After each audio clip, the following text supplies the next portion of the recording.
Hello, Emily. Hello, David. So we're here today to talk about apoptosis. I was going to ask you some questions about it. You were going to explain what it even is to me. Absolutely. Okay. Let's talk apoptosis. So this word, apoptosis, I did a little bit of etymology research. I broke the word apart because it comes from Greek particles that I identified. So we have, here's the limit of what I know right now. So it comes from these two pieces, the apo meaning away, and ptosis, which means like a falling. So it's really this kind of, it means like the falling away. And my understanding is that this programmed cell death, because that's what it is, that's what you've written, is kind of analogous to leaves falling away from a tree. That it's something that's supposed to happen, and the cells just die in this prescribed way when they're supposed to. This isn't random. This is something that the cell embarks on for a particular purpose. Yeah, I think that's a good way of putting it, and I think that is why it was named apoptosis by some of the first folks who studied it, is that they really wanted to underscore that this is a form of cell death that is a normal, healthy part of an organism's development, its maintenance of its body, even its prevention of things like viral infection or cancer. So it's very much a normal and healthy thing that your body is actually doing right now. So right now? Right now. Oh man. So what are the ways in which a cell can die? Because we have this diagram here. Here's a normal healthy cell, and then here we've got this what looks like the aftermath of some kind of explosion. What is this? So that's sort of showing two very broad categories of ways that a cell can die, and the simplest way to label them would be messy and tidy. Okay. But more formally, the bursting-looking cell is undergoing necrosis, which is a form of cell death where the cell basically swells up and explodes, and it releases its contents, which is not very good because those can damage other cells in the area. They can attract cells of the immune system that will cause inflammation. And then on the flip side, you have the tidy approach, apoptosis, and here you actually see the cell shrinking down and kind of breaking up its DNA, breaking up And its that's nucleus. these little orange things in here are the chromosomes being cut apart? Yes, so those are like really little fragments of chromosome. They'd actually be much littler even than what I've drawn there.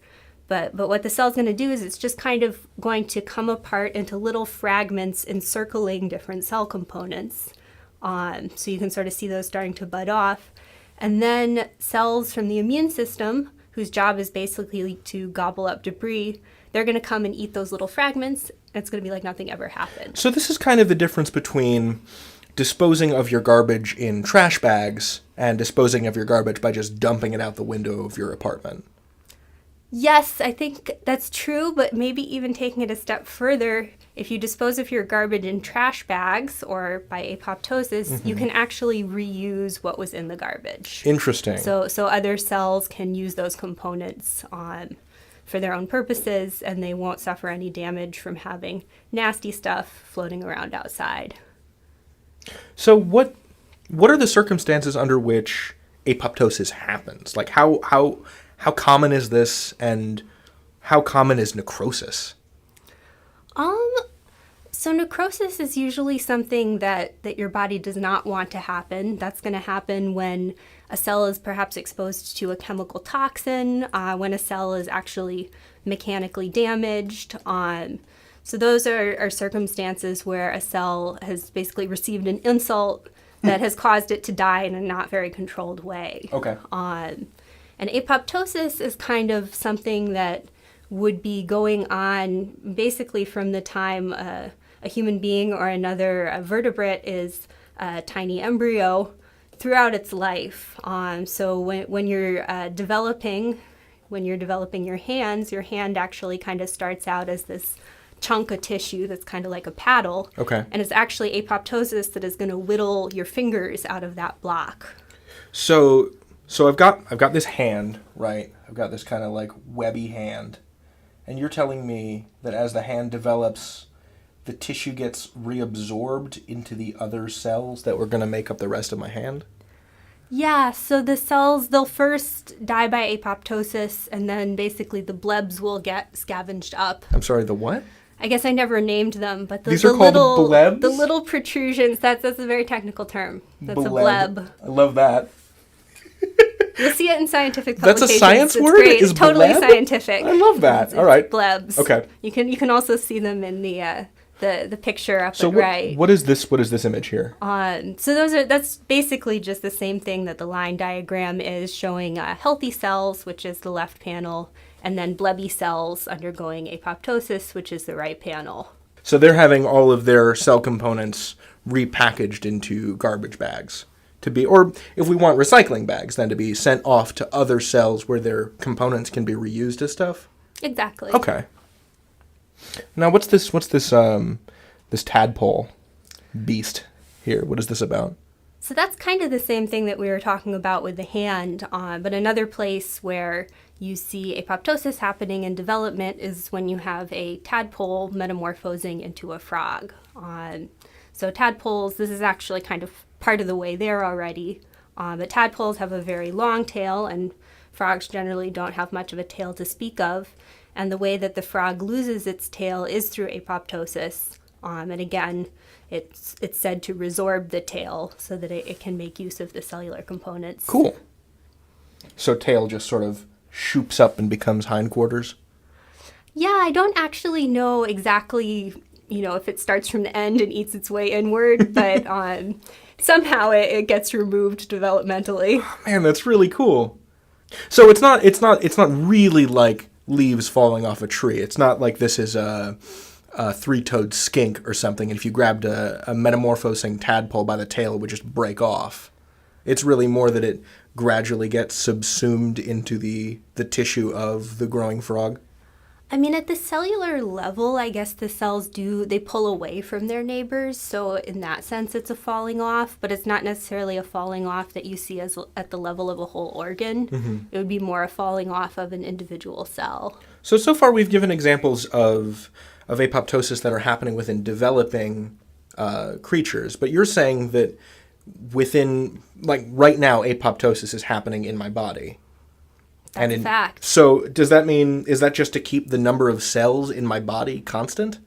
That's a big part of the role that apoptosis plays. Like your blood system in particular is continually producing new cells, and if you produce cells but you never got rid of cells, you would eventually end up with too many cells, and too many cells in general is not a great thing to have in the human body. That's the kind of thing that you might get in cancer if you're having cells accumulating too much. So part of it is just keeping a healthy balance, but since we also just brought up cancer, that's actually another wonderful favor that all of our cells are doing for us, is if they suffer DNA damage, mm-hmm. which could predispose them to become cancerous, first they'll try to fix it, but if they can't fix it, they will actually, under normal circumstances, undergo apoptosis. So there's no chance of them passing that damage on and becoming cancerous. And that's actually a really important protective role that apoptosis plays in an adult human or in a human at any stage of their life. So it's kind of like a big red button that, it's like a self-destruct button. If a cell comes to appreciate that it is developing cancerous symptoms, then it just hits the button and begins this cascade of enzymes that cause it to undergo apoptosis? Yeah, I mean, I think that's the general way to think of it for sure. So there are actually kind of different ways that cells that are progressing towards cancer might be stopped, and some of those involve internal mechanisms, so the cell doing its own surveillance and observing, wow, gee, my DNA does not look good and I can't fix it. Okay. But also you could have a cell that might be observable from the outside by another cell as a potential cancer cell. And so an immune cell could come by and stick a protein on the outside that also triggers the same thing? Yeah. I don't know exactly what the mechanism of communication there is, but it would be an interaction between the two cells where one of them would tell the other, okay, I see there's something wrong with you, time to wrap this up. Cool. So apoptosis can happen in a couple of ways, but in pretty much all cases, it is a normal, healthy part of the cell life cycle. Do all cells die this way?